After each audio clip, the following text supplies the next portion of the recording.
किसी भी सरकारी संस्था में आप जाइए, बगैर घूस के, बगैर रिश्वत के आपके काम नहीं होते। बीजेपी और कांग्रेस के सारे मामले डी लिस्टिंग को लेकर के यहाँ भाई भाई के बीच में लड़ा दिया गया है ना, आपको भी शायद जानकारी है। एक ईसाई कम्युनिटी का उराव जो है उसको हिंदू कम्युनिटी का उराव बोल रहा है कि ये नकली उराव है, ये असली उराव है। टीएस सिंहदेव आम आदमी पार्टी से यहाँ के प्रत्याशी हो सकते हैं, आम आदमी पार्टी को ज्वाइन कर सकते हैं, इसके बारे में आप क्या कहें? तो हम आपसे ये भी जानना चाहेंगे, आप प्रदेश उपाध्यक्ष भी रहे हैं, तो क्या लगता है, क्या कोई ऐसा चेहरा है जो इस बार अंबिकापुर क्षेत्र से आम आदमी पार्टी का प्रतिनिधि होगा? यहाँ की संसदीय सीट बीजेपी के पास है और विधायक, यहाँ के जो विधायक हैं वो कांग्रेस के हैं। ये लगातार अडानी के सपोर्ट में ये खड़े रहते हैं, हमारी राजनीति चमकाने से।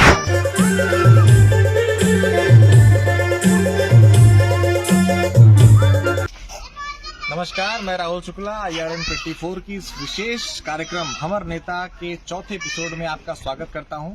जैसा कि आप जानते हैं, हमर नेता के इस कार्यक्रम में हम आपको रूबरू कराते हैं अलग अलग पार्टियों के विभिन्न नेताओं से, जो कहीं न कहीं राजनीतिक रूप से जनता के बीच में जनता की समस्याओं के लिए लगातार लड़ने का प्रयास कर रहे हैं और आगामी चुनाव में अपनी प्रतिभा शायद दिखा सकते हैं।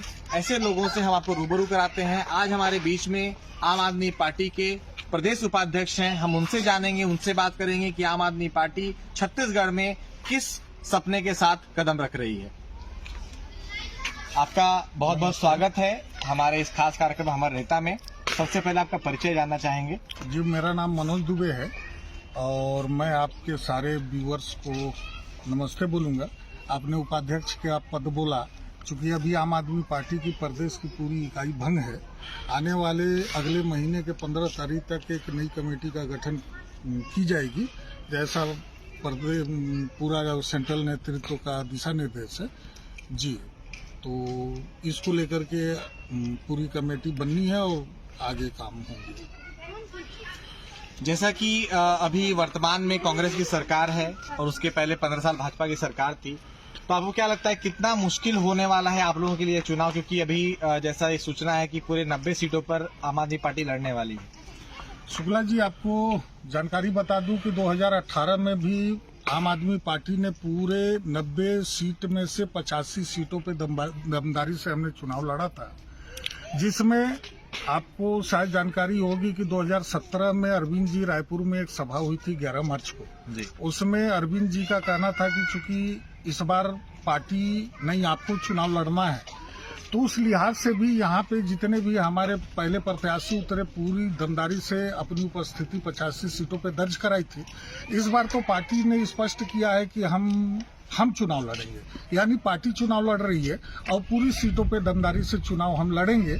उसके पीछे कारण ये है कि लगातार पिछले 5 साल से हम लोगों ने फील्ड पे काम किया। जो छत्तीसगढ़ में लगभग 20,000 का गांव है, इस 20,000 के गांव में हमारी पहुंच लगभग 18,000 गांव तक हम ग्राम संपर्क अभियान के तहत हमारा कार्यक्रम चला है ये, जो 25 मई 2021 से चालू हुआ था और लगातार हमने लगभग 18,000 गांव को, शुक्ला जी, हमने कवर कर लिया है और आने वाला 2,000 गांव जो है आने वाले समय में हम इसको बहुत जल्दी खत्म करेंगे। इस चलते हमारा ये मानना है कि संगठन पूरी मजबूती के साथ इस बार का चुनाव हम लड़ेंगे।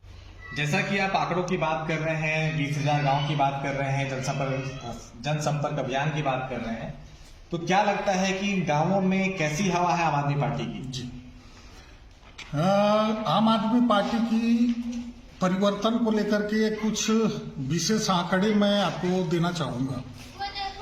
अभी आम आदमी पार्टी बिल्कुल मुद्दों की राजनीति करती है।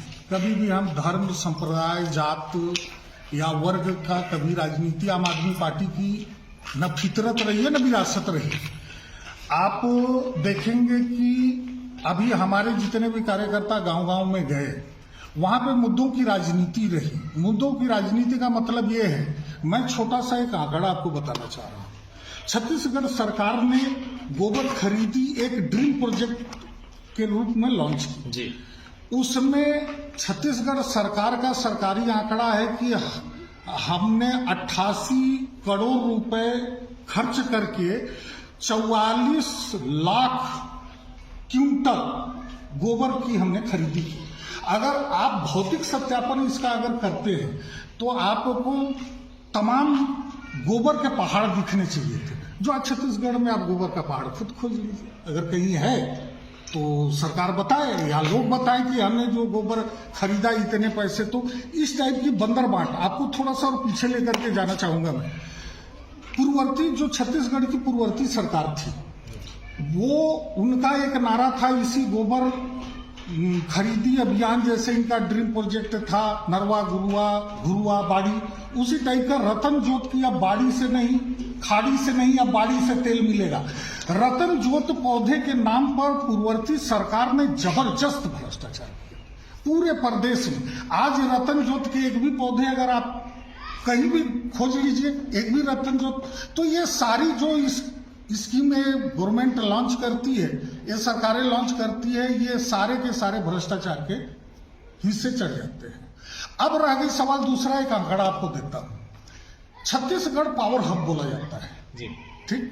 छत्तीसगढ़ पावर हब बोलने के नाम पर अगर आप देखते हैं तो आज छत्तीसगढ़ में बिजली की पैदावार जो है वो मात्र 18 पॉइंट कुछ समथिंग, लगभग तकरीबन 18 मिलियन यूनिट उत्पादन हो रहा है। खर्च हो रहा है 40,000 मिलियन यूनिट। बाकी शेष जो एक्चुअली हुआ क्या कि कोरबा में 440 जो मेगावाट की बिजली की प्लांट थी वो सरकारों के द्वारा बंद कर दी गई। अब सरकार क्या कर रही है कि जो सरकारी संयंत्र से जो बिजली पैदा होते थे उसमें लागत लगती थी 3.33 रुपए, 3.33 रुपए इनकी लागत लगती थी। अब प्राइवेट जो इनके संयंत्र हैं, प्राइवेट निजी जो संयंत्र हैं, छोटे छोटे संयंत्रों को ये डेवलप कर रहे हैं, उसकी लागत है, बिजली की उत्पादन लागत जो खरीदी है वो 6 रुपये से लेके 11 रुपये तक खरीदी कर रहे हैं।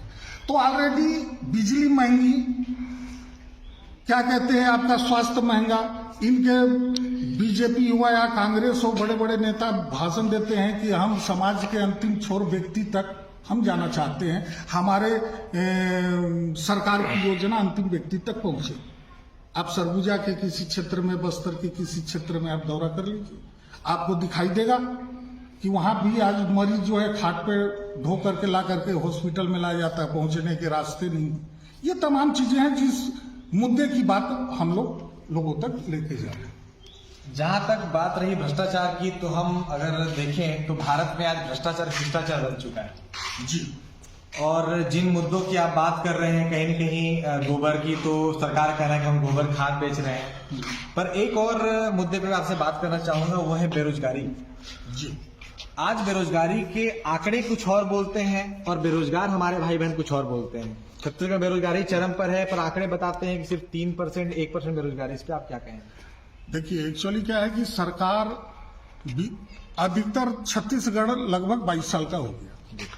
इस 22 साल में बीजेपी और कांग्रेस की सरकारों ने यहाँ पे काम किया है।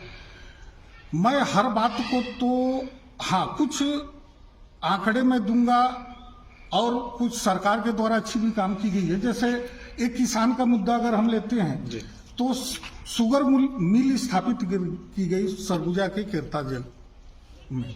वहां के किसानों का जीवन ठीक है, लेकिन वही चीज है कि वो पिछले गन्ना की मूल्यों की भुगतान नहीं हुई, गन्ना का वो नहीं हुआ।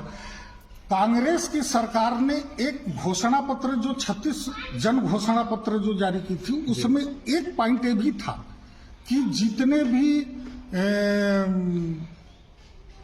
फसल की पैदावार होगी या सब्जी वर्गीय फसल की पैदावार होगी, उसकी यूनिट हम वहीं पे लगाएंगे। आज आप जा करके देखिए, टमाटर की पैदावार होती है, बहुत अच्छे किस्म के सब्जी की पैदावार होती है, लेकिन यूनिट नहीं लग रही, processing unit, food processing unit. अगर वो लग जाए, हमारा तो यही मानना था कि भाई अगर वो लग जाता तो लोगों के, यहाँ के लोगों को रोजगार भी मिलता, उनके जीवन स्तर भी अच्छे हो जाते।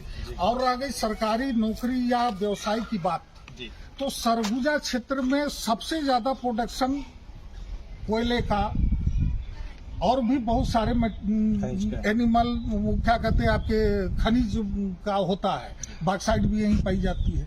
लेकिन आप अगर ध्यान से देखते हैं तो आपको ये नजर आता है कि कहीं भी स्थानीय लोगों की प्राथमिकता नहीं दी गई।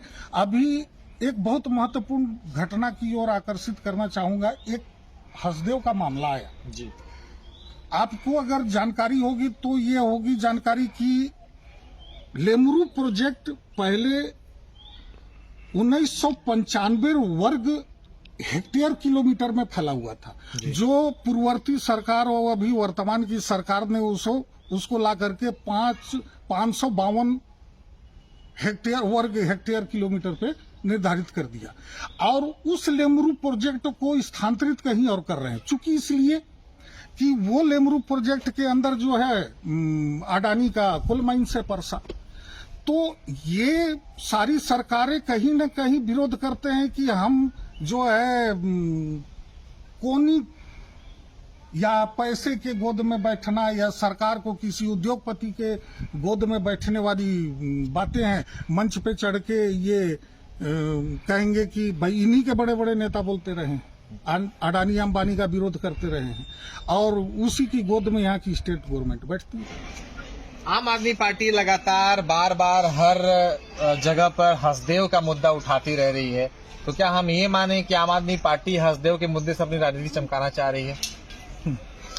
देखिए, अभी मैं पिछले बार बोला कि रोजगार के मुद्दे पे आप थोड़ा सा चर्चा कर रहे थे, जो बात अधूरी रह गई थी जी। सरकारी जितने भी अभी वैकेंसीज हैं जी, हमारी गवर्नमेंट अगर आती है या हम जो भी घोषणा पत्र अपनी जारी करेंगे, उसमें सभी सरकारी पदों पे जो अभी आज के डेट में सरकार ने प्रतिबंध लगा के रखा है, उसको हम भरने का काम करेंगे। फूड प्रोसेसिंग जितने जहां पे जिस का उत्पादन है, उस फूड प्रोसेसिंग यूनिट लगाई जाएगी ताकि तमाम रोजगार की सुविधा उपलब्ध हो लोगों तक। ये सारी बातें हैं। अब चूंकि आपने क्या पूछा कि हसदेव जी, हसदेव के मुद्दे पे राजनीति चमकाने की बात जी। तो हसदेव के मुद्दे पे राजनीति हमारे चमकाने की कोई मुद्दा नहीं है। हसदेव में मैं आपको कुछ जानकारी बताना चाह रहा हूँ। बड़ी मजेदार स्थिति है। जब परसा केते का नया माइंस चालू हुआ तो वहाँ रोड ट्रांसपोर्टिंग जो है, रोड की जो ट्रांसपोर्टिंग थी, आप थोड़ा सा ध्यान अगर आप देंगे तो आपको समझ में आएगा कि रोड की ट्रांसपोर्टिंग यहीं के नेता के द्वारा, उनके तमाम लोगों के द्वारा रोड की ट्रांसपोर्टिंग के माध्यम से कोल का उत्खनन किया गया। इसके बाद वो पूरी सुविधा कांग्रेस ने मुहैया कराई। बीजेपी की गवर्नमेंट रहने के बावजूद कांग्रेस के लोग द्वारा रोड से ट्रांसपोर्टिंग की जाती थी पूरी कोल की। और इसके बाद अभी रेलवे का जब उसने अडानी ने उसको डेवलप किया, तो अब जो है यहाँ की संसदीय सीट बीजेपी के पास है और विधायक, यहाँ के जो विधायक हैं वो कांग्रेस के हैं। ये लगातार अडानी के सपोर्ट में ये खड़े रहते हैं। हमारी राजनीति चमकाने से क्या होना। हाँ, ये बात है कि जिसने वोट दिया, वहाँ के लोगों ने तो वोट दिया इनको, चाहे वो संसदीय सीट पे हो चाहे विधानसभा की सीट पे हो, लेकिन उनको उजाड़ने का काम इन्हीं दोनों पार्टियों ने किया है। हम तो उनको बचाने की लड़ाई लड़ रहे हैं, उनके हक की लड़ाई लड़ रहे हैं। तो हमारी राजनीति चमकाने की बात नहीं है जी। अब जहां तक राजनीति की बात है तो क्षेत्र की जनता और प्रदेश की जनता भी ये जानना चाहती है, क्योंकि अंबिकापुर का जो विधानसभा जो सीट है वो इस बार बहुत ज्यादा इंटरेस्टिंग होने वाला है, बहुत ज्यादा ही लड़ाई चल रही है इसके लिए। हाँ जी। तो हम आपसे ये भी जानना चाहेंगे, आप प्रदेश उपाध्यक्ष भी रहे हैं, तो क्या लगता है, क्या कोई ऐसा चेहरा है जो इस बार अंबिकापुर क्षेत्र से आम आदमी पार्टी का प्रतिनिधि होगा? ये तो हाइपोथेटिकल क्वेश्चन आपने पूछ लिया, क्योंकि ये सारे चेहरे जो होते हैं ये पार्टी का अपना वो होता है, विचार होती है, विचार के साथ साथ पार्टी का अपना व्यवस्था है। हाँ, ये अलग विषय है कि अंबिकापुर ही क्या, सरगुजा संभाग में 14 विधानसभा में से 3 विधानसभा सीट जनरल सीट है जी। यहाँ पे तमाम बड़े बड़े लीडर बीजेपी या कांग्रेस के भी तमाम बड़े बड़े दिग्गज लड़ते रहे हैं। उसमें से हम जैसे छोटे कार्यकर्ता जो है, आम आदमी पार्टी, नाम ही आम आदमी पार्टी है, और आम आदमी पार्टी के लोग दमदारी से चुनाव लड़ेंगे, इस बात का भरोसा आप रखिए। हर मुद्दों को लेकर के हम जनता के पास जा रहे हैं और आगे भी इनके मुद्दों को हम जो जो इन लोगों ने कर्म किया है, जो कुछ भी यहाँ के लोगों को छल कपट, तमाम उन चीजों को हम उखाड़ेंगे और इनके समक्ष जनता के बीच में लेकर के जाएंगे। सत्ताधारी पार्टी कांग्रेस के नेताओं के बीच अंतरकलह के बाद एक नई सुगबुगाहट राजनीतिक गलियारों में थी कि टीएस सिंहदेव आम आदमी पार्टी से यहाँ के प्रत्याशी हो सकते हैं, आम आदमी पार्टी को ज्वाइन कर सकते हैं। इसके बारे में आपका क्या कहना है? ये बड़ा मजेदार क्वेश्चन है आपका जी। आम आदमी पार्टी की सनातनी दुश्मनी कांग्रेस के साथ रही है जी। आम आदमी पार्टी पैदा ही कांग्रेस के सनातनी दुश्मनी की वजह से हुई। जी। ठीक। अन्ना का जो आंदोलन था वो बीजेपी के कुकर्मों के वजह से हम लोग जो सीधे साधे काम करने वाले, कमाने खाने वाले लोग आंदोलन में दौड़े, एक पार्टी बनाई, एक राजनीतिक दल बनाया। राजनीतिक दल आज के डेट में हम 2 राज्य में स्थापित है। तो हमारी पार्टी उन मुद्दों के तहत काम करने के लिए तैयार है। जहां तक वर्तमान अंबिकापुर विधायक जी का सवाल है, बाबा का सवाल है, तो मैं तो बोलूंगा कि हर वो अच्छे आदमी को हमारे पार्टी में आना चाहिए और पार्टी के दिशा निर्देश पे काम करते हुए अपनी चीजों को, जनता की सेवा में, उन तमाम चीजों को लेकर के आगे बढ़ना चाहिए। उसके लिए हम तो हर आदमी का स्वागत करेंगे पार्टी में, लेकिन उनके शर्तों पे जैसे सिद्धू जी ने एक शर्त रखा था, नवजोत सिद्धू जी का भी हम यहाँ पे उल्लेख करना ज्यादा मुनासिब मैं समझूंगा कि नवजोत सिंह सिद्धू जी का कहना था कि हम पार्टी में आएंगे, हमको मुख्य चेहरा बनाओ, ये तमाम बातें थी। तो वैसी स्थिति कम से कम हम आम आदमी पार्टी में नहीं है। आम आदमी पार्टी अपने हिसाब से चीजों को पार्टी के हिसाब से बढ़ाया जाता है। पब्लिक के हित की बात होती है, लोगों के जो नागरिक अधिकार की बात है, वहां उस पे हम और मुद्दों की राजनीति करते हैं।